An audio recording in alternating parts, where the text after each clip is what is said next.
Hey, welcome here. You know, we are here for one reason. I am here for one reason. Your leaders are here for one reason. And I hope you are here for one reason. And I hope that reason is so you and your friends can encounter Jesus. You know, your leaders are not here to give you all the answers. We are here to help you dig. We're here to equip you with tools and tips and maybe some direction as to where to dig. But we're not here to give you all the answers. That's up to you to figure out. So, lean in, dig in, and you might just find something that changes everything.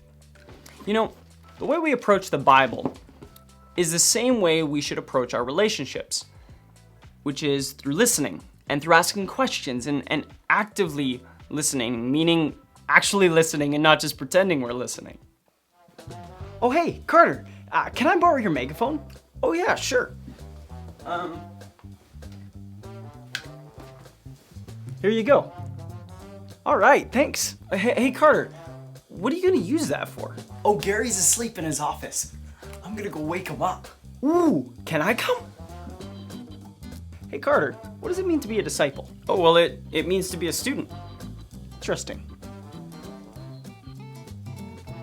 Hey, so being a disciple means being a student. Then doesn't that mean that the students at PSO could consider themselves disciples? Oh, for sure it could.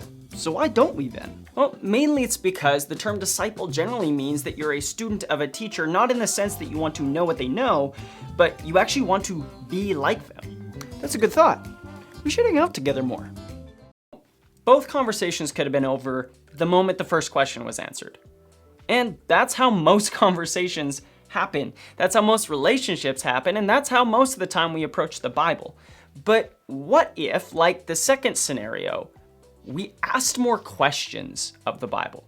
What if we asked more questions of God? The last few weeks we've been talking about how your story has actually been written into history, how God wove your story and his story into the same story so that you could be an active participant in what God is doing.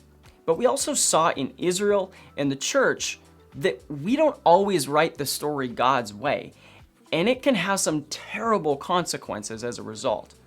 Why? Because we forget the way that Jesus lived. We forget what it looks like to be like Jesus. We forget what Jesus looks like. And so tonight we're starting a new series.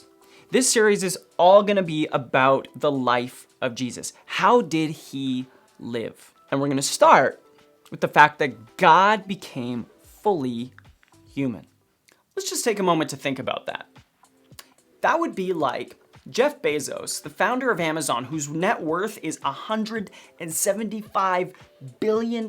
He's the wealthiest man on the earth right now. It would be like him giving up all of his wealth to go and live in the Congo, which is currently the world's most impoverished country.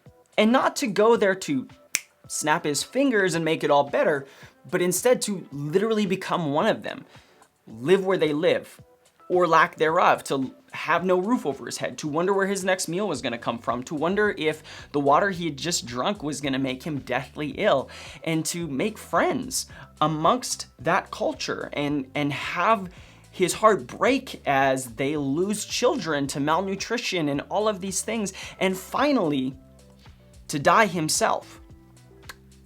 It's kind of like that. And if Jeff Bezos did that today, we'd probably think he was a little bit insane. But that's exactly what God has done through Jesus. Philippians 2 verse 5 and the verses following say something along these lines. He says this, he says, your attitude should be the same as that of Christ Jesus, who, being in the very nature of God, did not consider equality with God something to be held onto. Instead, he made himself nothing by taking on the very nature and form of a servant, being made in human form. And being found in the appearance of man, he humbled himself. And he became obedient to death, even death in the worst way humanly known to man, the cross. This passage is gonna form a bit of the framework for the next couple weeks, and so we're gonna look at it a few different times. But for this week, I want you to just take note of two things. First is that Philip says, as he's writing this, that you and I need to have the same heart posture that Jesus did. That it's not just a head thing, it's a heart thing, which means it should influence what we say and how we live. That we should be following the pattern of Jesus. And the second thing is that the pattern of Jesus, as Philip lays out here, is one of self-denial, where God himself, who has no hunger, no needs, no weakness of any kind, chooses to take on the most weak form in existence, to be human like you and me. He's our example. If he humbled himself, I wonder how we should respond. But here's a question for you as you go into your groups.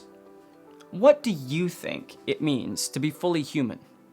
I'd be curious to know.